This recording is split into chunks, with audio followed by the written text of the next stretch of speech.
എല്ലാവർക്കും നമസ്കാരം. 577ഓളം വീഡിയോകൾ ചെയ്ത ഞാൻ 3-4 വീഡിയോകൾ മാത്രമേ ഞാൻ മലയാളത്തിൽ ചെയ്തിട്ടുള്ളൂ. കോവാക്സിൻ, കോവിഷീൽഡ്, മുല്ലപ്പെരിയാർ ഡാമിൻ്റെ ഭീഷണികൾ, അങ്ങനെ കുറച്ച് വീഡിയോകളാണ് ഞാൻ ചെയ്തിട്ടുള്ളത്. ഈ വീഡിയോ റിക്വസ്റ്റ് അടിസ്ഥാനത്തിലും എൻ്റെ താല്പര്യത്തിൻ്റെ അടിസ്ഥാനത്തിലുമാണിത് ചെയ്യുന്നത്. കാരണം ഏപ്രിൽ 2-ാം തീയതി CBSEയും NCERTയും കൂടി ഒരു വെബിനാർ നടത്തുകയുണ്ടായി. അതിൽ കുറേ കാര്യങ്ങൾ പ്രതിപാദിച്ചു. അതിനെക്കുറിച്ച് പഠിക്കുകയാണ് ഞാൻ. അപ്പോൾ അതോടൊപ്പം തന്നെ മലയാളത്തിലും ഈ നാഷണൽ എഡ്യൂക്കേഷൻ പോളിസി പ്രാവർത്തികമാക്കുന്നത് നാഷണൽ കരിക്കുലം ഫ്രെയിംവർക്കിൽ കൂടിയാണ്. അപ്പോൾ അതിനെക്കുറിച്ചും കൂടി ഈ നാഷണൽ കരിക്കുലം ഫ്രെയിംവർക്ക് പ്രാവർത്തികമാക്കുന്നത് അല്ലെങ്കിൽ അതായത് PMSRI പദ്ധതി എന്നുള്ളതിനെക്കുറിച്ചും കുറച്ചുകൂടി ക്ലാരിറ്റി വരുത്തുക എന്നുള്ളത് കൊണ്ടാണ് ഞാനിത് ചെയ്യുന്നത്. ലേറ്റ് കസ്തൂരിരംഗൻ സാറ്, അതായത് ISROയുടെ മുൻ ചെയർമാനായിരുന്നു. ആ സമയത്താണ് INSAT 2, then Bhaskara 1, Bhaskara 2, then Indian remote satellite system 1A, PSLV polar satellite launching vehicle, then geo satellite launching vehicle, ഇതൊക്കെ വിക്ഷേപണം ചെയ്ത കാലഘട്ടത്തിൽ ചെയർപേഴ്സണായിരുന്നു. ISROയുടെ ചെയർമാനായിരുന്നു കസ്തൂരിരംഗൻ സാറ്. അങ്ങേരുടെ നേതൃത്വത്തിലാണ് NEP 2020 ഡോക്യുമെൻറ്റേഷൻ ഉണ്ടായതും അത് പ്രാവർത്തികമാക്കുന്നതിനെയാണ് നമ്മൾ നാഷണൽ കരിക്കുലം ഫ്രെയിംവർക്ക് കൊണ്ട് ഉദ്ദേശിക്കുന്നത്. അതെങ്ങനെയാണ് നമ്മൾ പ്രാവർത്തികമാക്കുന്നത്? നാഷണൽ കരിക്കുലം ഫ്രെയിംവർക്ക് ഇത് പ്രാവർത്തികമാക്കുമ്പോൾ നമുക്ക് എന്താണ് നേടാൻ സാധിക്കുന്നത്, അതാണ് ഈ വീഡിയോയിലൂടെ ഞാൻ പറയാൻ ഉദ്ദേശിക്കുന്നത്. എല്ലാ കാര്യങ്ങളും ടച്ച് ചെയ്യാൻ പറ്റില്ല, എന്നാലും ഏറെക്കുറെ പ്രധാനപ്പെട്ട കുറച്ച് കാര്യങ്ങൾ എനിക്ക് പറയാനുള്ളത് സവിനയം കേൾക്കുക. ഭാരതത്തിൽ പലതരത്തിലുള്ള വിദ്യാഭ്യാസ സമ്പ്രദായങ്ങൾ ഒന്നിപ്പിച്ച് കൊണ്ടുപോകാൻ, അതായത് നമുക്ക് CBSE ഉണ്ട്, സ്റ്റേറ്റ് ഉണ്ട്, ഇതൊക്കെ ഒന്നിച്ച് കൊണ്ടുപോകാനും അതിന് കൊണ്ടുപോകുന്ന സമയത്ത് ഇതിലെ അസസ്മെൻറ്റ് ഒരേ രീതിയിൽ കൊണ്ടുവരാനുള്ള ഒരു മെത്തേഡുണ്ട് NCRF എന്ന സിസ്റ്റത്തിലൂടെ വിദേശ രാജ്യങ്ങളിലെ പഠനം അല്ലെങ്കിൽ വേറെ സംസ്ഥാനങ്ങളിലെ പഠനവുമായിട്ട് നമുക്ക് താരതമ്യം ചെയ്യാനും ഈ പാഠ്യപദ്ധതി കൊണ്ട് എളുപ്പത്തിൽ സാധിക്കും. ഇനി സാധാരണ രീതിയിലുള്ള കാര്യങ്ങളെക്കുറിച്ച് നമ്മൾ പറയട്ടെ. ഉയർന്ന നിലവാരമുള്ള കുട്ടിയുടെ എല്ലാ വളർച്ചയും, ഉയർന്ന നിലവാരമുള്ള വിദ്യാഭ്യാസം, ഇതാണ് നമ്മളിതുകൊണ്ട് ഏറ്റവും പ്രധാനമായിട്ട് ഉദ്ദേശിക്കുന്നത്. ഉയർന്ന നിലവാരം ഉള്ള വിദ്യാഭ്യാസം, കുട്ടിയുടെ എല്ലാവിധ വളർച്ചയും മുൻനിർത്തിക്കൊണ്ടുള്ള വികാസം, അതായത് ഹോളിസ്റ്റിക് ഡെവലപ്മെൻറ്റ് കൊണ്ടാണ്. ഹോളിസ്റ്റിക് ഡെവലപ്മെൻറ്റ് അത് നേടിയെടുക്കുന്നത് കോമ്പിറ്റൻസി ബേസ്ഡ് എഡ്യൂക്കേഷനിൽ കൂടി ആകണം എന്നുള്ളതിൻ്റെ അടിസ്ഥാനത്തിലാണ് ഈ നാഷണൽ കരിക്കുലം ഫ്രെയിംവർക്ക് ചിട്ടപ്പെടുത്തിയിരിക്കുന്നത്. അതായത് 3 വയസ്സിൽ കുട്ടിയെ ഔപചാരിക വിദ്യാഭ്യാസ സ്ഥാപനത്തിൽ അയച്ച് പഠിപ്പിക്കുക. ഏകദേശം 80% കൂടുതൽ ബ്രെയിൻ വളർച്ച നേടുന്ന ഈ സമയത്ത്, അതായത് 3 വയസ്സ് തൊട്ട് 6 വയസ്സ് വരെയുള്ള സമയത്ത്, ഇത് 3 വയസ്സ് തൊട്ട് 4 വയസ്സ് വരെ ബാലവാടിക 1, 4 വയസ്സ് തൊട്ട് 5 വയസ്സ് വരെ ബാലവാടിക 2, 5 വയസ്സ് തൊട്ട് 6 വയസ്സ് വരെ ബാലവാടിക 3. ഈ 3 ക്ലാസ്സുകൾ നമ്മൾ LKG UKG എന്നല്ല അറിയപ്പെടുന്നത്, ഇങ്ങനെ ബാലവാടിക എന്നുള്ള പേരിലാണ് അറിയപ്പെടുക. 7-8 വയസ്സിൽ 1ാം ക്ലാസ്സും 1st ഗ്രേഡും, 8-9 വയസ്സ് 2nd ഗ്രേഡും. ഈ സമയത്തെ പറയുന്നത് ഫൗണ്ടേഷൻ ലിറ്ററസി ആൻഡ് ന്യൂമറസിയാണ്. എന്നെ വളരെയധികം ആകർഷിച്ചിട്ടുള്ള ഒരു കൺസെപ്റ്റാണ് this foundation literacy and numeracy, FLN. ഈ കാലഘട്ടത്തിൽ കുട്ടികൾ അവരുടെ മാതൃഭാഷയിൽ അല്ലെങ്കിൽ അവരുടെ പ്രാദേശിക ഭാഷയിൽ അല്ലെങ്കിൽ അവരുടെ വീട്ടിലെ ഭാഷയിൽ, ഇപ്പോൾ ബാംഗ്ലൂരിലുള്ള ഒരാളെ സംബന്ധിച്ചിടത്തോളം അവിടെ മലയാളം വീട്ടിൽ സംസാരിക്കുന്നുണ്ടാകാം, പക്ഷേ അവിടുത്തെ റീജിയണൽ ലാംഗ്വേജ്, അവിടെ പ്രാദേശിക ഭാഷ കന്നഡയാണ്. അപ്പോൾ കന്നഡ കൂട്ടുകാരുമായി ഒത്തു നടക്കുന്ന ഒരു മലയാളി കുട്ടിയെ സംബന്ധിച്ചിടത്തോളം കന്നഡയും ആ കുട്ടിക്ക് വളരെ എളുപ്പത്തിൽ മനസ്സിലാക്കാനായിട്ട് സാധിക്കും. അപ്പോൾ അങ്ങനെ അവരുടെ മാതൃഭാഷയിൽ, പ്രാദേശിക ഭാഷയിൽ, വീട്ടിലെ ഭാഷയിൽ ആകുമ്പോൾ കുട്ടിക്ക് കാര്യങ്ങൾ എളുപ്പം മനസ്സിലാകും. ആ പദ്ധതിയാണ് നമ്മൾ FLN കൊണ്ട് ഉദ്ദേശിക്കുന്നത്. അപ്പോൾ എണ്ണുവാനും അതേ ഭാഷ ഉപയോഗിക്കുന്നു. സോ കുട്ടി നിഷ്പ്രയാസം FLN കൂടെ കടന്നു പോകും. അതായത് ഫൗണ്ടേഷൻ ലിറ്ററസി ആൻഡ് ന്യൂമറസി, എണ്ണാൻ പഠിക്കും, ലാംഗ്വേജ് പഠിക്കും. ഇതുകൂടാതെ കലകൾ, music, physical education, story telling, learning fun, then engaging, experiential learning, കാര്യങ്ങൾ മനസ്സിലാക്കി അതിനെ കാര്യങ്ങൾ മനസ്സിലാക്കുക എന്നത് കൂടുതലായിട്ട് എക്സ്പീരിയൻഷ്യൽ ലേണിംഗ്, മനസ്സിലാക്കി ചെയ്ത് അവരവരുടെ പ്രായത്തിനനുസരിച്ച് കാര്യങ്ങൾ ചെയ്തും കണ്ട് മനസ്സിലാക്കുന്ന രീതിയാണ് എക്സ്പീരിയൻഷ്യൽ ലേണിംഗ്. അത് കുട്ടികളെ സംബന്ധിച്ചിടത്തോളം വളരെയധികം ഉപയോഗപ്പെടുത്തുന്ന ഒന്നാണ്. അങ്ങനെ പഠിച്ചു കഴിഞ്ഞാൽ അതൊരിക്കലും മറക്കുകയില്ല. അതാണ് പ്രധാനപ്പെട്ടൊരു കാര്യം. ആദ്യമായി കുട്ടി എഴുതുകയല്ല, ഭാഷാ പഠനത്തിന് വേണ്ടത് മാതൃഭാഷ അവനറിയുന്ന പ്രാദേശിക ഭാഷയിൽ അവൻ കേൾക്കട്ടെ പറയട്ടെ. ഈ കേൾക്കട്ടെ പറയട്ടെ എന്നുള്ളതാണ് L1 കൊണ്ട് ഉദ്ദേശിക്കുന്നത്. വായിക്കട്ടെ എഴുതട്ടെ എന്നുള്ളതാണ് R1 കൊണ്ട് ഉദ്ദേശിക്കുന്നത്. അപ്പോൾ മാതൃഭാഷ, അടിസ്ഥാന ഭാഷ അല്ലെങ്കിൽ അവിടുത്തെ പ്രാദേശിക ഭാഷയിൽ കുട്ടി പഠിക്കുമ്പോൾ ആദ്യമായി പഠിക്കുന്ന ഭാഷ അത് കേട്ടും പറഞ്ഞും, listening skill and speaking skill. ആ മാതൃഭാഷ ഒന്നാമതായി പഠിക്കുന്ന ഭാഷ ഏതാണോ അത് നമ്മൾ L1 എന്ന് പറയും. ആ ഭാഷ നമ്മൾ വായിക്കുകയും എഴുതുകയും ചെയ്യുമ്പോൾ ആ ഭാഷയെ നമ്മൾ R1 എന്ന് പറയും. അപ്പോൾ നമുക്കറിയാം, ഇപ്പോൾ ഗ്രേഡ് 9ലും ഗ്രേഡ് 10ലും ഗ്രേഡ് 9ൽ പുതിയ കരിക്കുലം ഇൻട്രൊഡ്യൂസ് ചെയ്യുമ്പോൾ, ഏകദേശം ബാക്കി ചെറിയ ക്ലാസ്സുകളിലൊക്കെ ഇൻട്രൊഡ്യൂസ് ചെയ്ത് കഴിഞ്ഞു.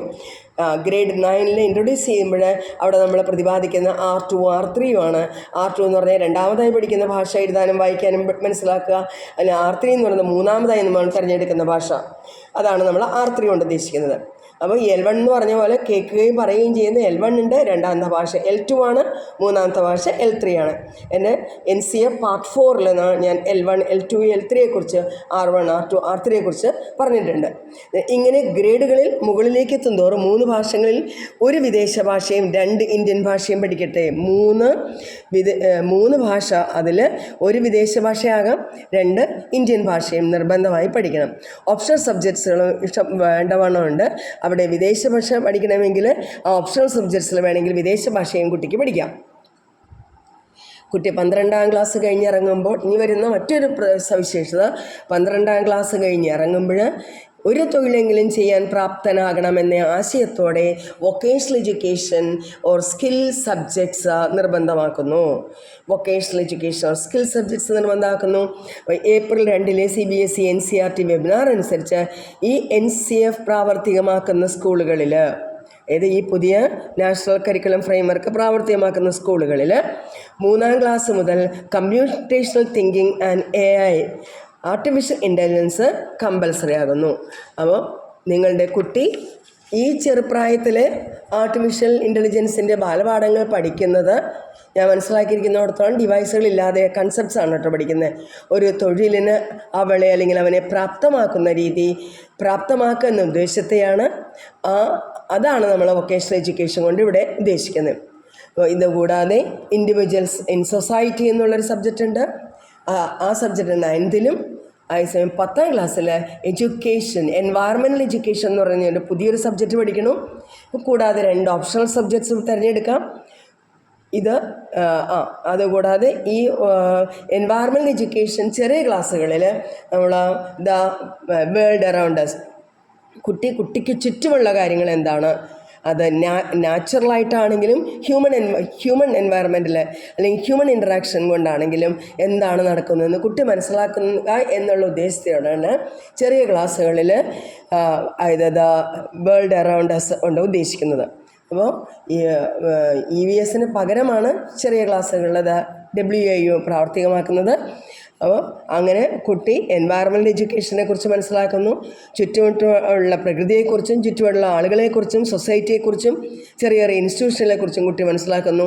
അപ്പോൾ കൂടാതെ ഇത് ഇൻക്ലൂസീവ് എഡ്യൂക്കേഷൻ, എല്ലാ കുട്ടികളും ഭൗതികപരമായിട്ട് അല്ലെങ്കിൽ ഫിസിക്കലായിട്ട് കൃത്യമായിട്ടും പ്രാപ്തരായിരിക്കില്ല. അവരെ CBSEയിൽ പറയാം CWSN, children with special needs.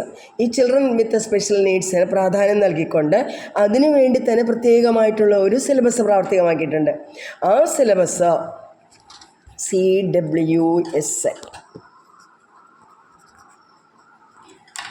അപ്പോൾ അങ്ങനെ കഷ്ടപ്പെടുന്ന കുട്ടികൾക്ക് കമ്പൽസറി സബ്ജക്ട്സുകളുടെ എണ്ണം കുറച്ചും ഓപ്ഷണൽ സബ്ജക്ട്സുകൾ എളുപ്പത്തിൽ കൂടുതൽ പഠിക്കത്തക്ക രീതിയിൽ എളുപ്പമാകുന്ന സബ്ജക്ട്സുകൾ ഏതാണോ ആ രീതിയിലുള്ള ഓപ്ഷണൽ സബ്ജക്ട്സുകൾ കൊടുത്തും ആണ് ഇവിടെ പഠിപ്പിക്കുന്നത്. എൻ്റെ കയ്യിലൊരു ലിസ്റ്റ് ഉണ്ട് ഇന്നലെ. പിന്നെ ഇത് കൂടാതെ ടെക്നോളജി ഇൻ്റഗ്രേഷൻ ഉണ്ട്, വലിയ മാറ്റങ്ങൾ കൊണ്ടുവരുന്നു. പുതിയ പുതിയ ടെക്നോളജി അപ്ഡേറ്റ് ചെയ്യണു. ആർട്ട് എഡ്യൂക്കേഷൻ, അതായത് ആർട്ട് ഒരു നിർബന്ധമായൊരു പാഠ്യപദ്ധതിയാക്കുന്നു. പിന്നെ ഫിസിക്കൽ എഡ്യൂക്കേഷൻ, വെൽനസ്, അങ്ങനെ 10 സബ്ജക്ട്സുകളാണ് പുതിയ എഡ്യൂക്കേഷൻ പദ്ധതി അനുസരിച്ച് 9ാം ക്ലാസ്സിൽ വരുന്നത്. ഇതാണ് CWSNൽ പുതിയതായിട്ട് ഈ ശരിക്കും പ്രാപ്തരാകാത്ത കുട്ടികൾക്ക് വേണ്ടിയുള്ള ഓപ്ഷണൽ സബ്ജക്ട്സുകളാണ് home science, painting, NCC, computer application, elements of business, elements of bookkeeping, accountancy, retail, information technology, introduction to financial markets, introduction to tourism, beauty and wellness, front office operations, marketing and sales. ഇത് കൂടുതലായിട്ടുള്ള സ്റ്റേക്ക് ഹോൾഡേഴ്സുമായിട്ട് consult ചെയ്ത് വേണ്ട മാറ്റങ്ങൾ വരുത്തുമെന്ന് പറഞ്ഞിട്ടുണ്ട്. കാരണം ആരൊക്കെയാണോ ഈ പദ്ധതിക്ക് കീഴിൽ വരുന്ന കുട്ടികൾ, അവരുടെ പാരൻസ് എന്ത് പറയുന്നു എന്നൊക്കെ അനുസരിച്ചായിരിക്കാം. ആ രീതിയിലും കൂടി CBSEയുടെ ഡയറക്ടർ പ്രജ്ഞായം സിംഗ് മാം പറയുന്നുണ്ടായിരുന്നു. അപ്പോൾ ഇങ്ങനെ വളരെയധികം ഡ്രാസ്റ്റിക് ആയിട്ടുള്ള ചേഞ്ചസ് കുട്ടികൾക്ക് വേണ്ടി കൊണ്ടുവരുന്ന ഒരു പദ്ധതിയാണ് നാഷണൽ എഡ്യൂക്കേഷൻ പോളിസി. ഈ പാഠ്യപദ്ധതി നമ്മൾ PM ശ്രീ പദ്ധതി കൊണ്ട് ഉദ്ദേശിക്കുന്നത് ഇതാണ്. ഇത് കുട്ടികളുടെ നന്മ ഉദ്ദേശിച്ച് ചെയ്യുന്ന ഈ പദ്ധതികളിൽ പുതിയ ഓപ്ഷണൽ സബ്ജക്റ്റുകളും പുതിയ സബ്ജക്റ്റുകളും സമയാനുസൃതമായി മാറ്റങ്ങൾ വരുത്തിക്കൊണ്ടാണ് ചെയ്യുന്നത്. അപ്പോൾ ഈ നാഷണൽ എഡ്യൂക്കേഷൻ പോളിസി 2020 പ്രാവർത്തികമാക്കുന്ന നാഷണൽ ഫൗണ്ടേഷണൽ FLN കൂടിയും, കൂടാതെ national education NESC, NCF national curriculum framework SC 2023. അതെ, 2023 നാഷണൽ കരിക്കുലം ഫ്രെയിംവർക്കിൻ്റെ സ്കൂൾ എഡ്യൂക്കേഷൻ 2023 പൂർണ്ണമാകുന്നത്. ആ ഡോക്യുമെൻറ്റേഷൻ പൂർണ്ണമാകുന്നത് എൻ്റെ കയ്യിലുണ്ട്. 2 വലിയ പുസ്തകങ്ങളുണ്ട്. ഇതുപോലത്തെ പുസ്തകങ്ങളാണ്. ഇത് പഠിച്ചിട്ടാണ് ഞാൻ നിങ്ങളോട് പറയുന്നത്. അപ്പോൾ എല്ലാവർക്കും നന്ദി, നമസ്കാരം.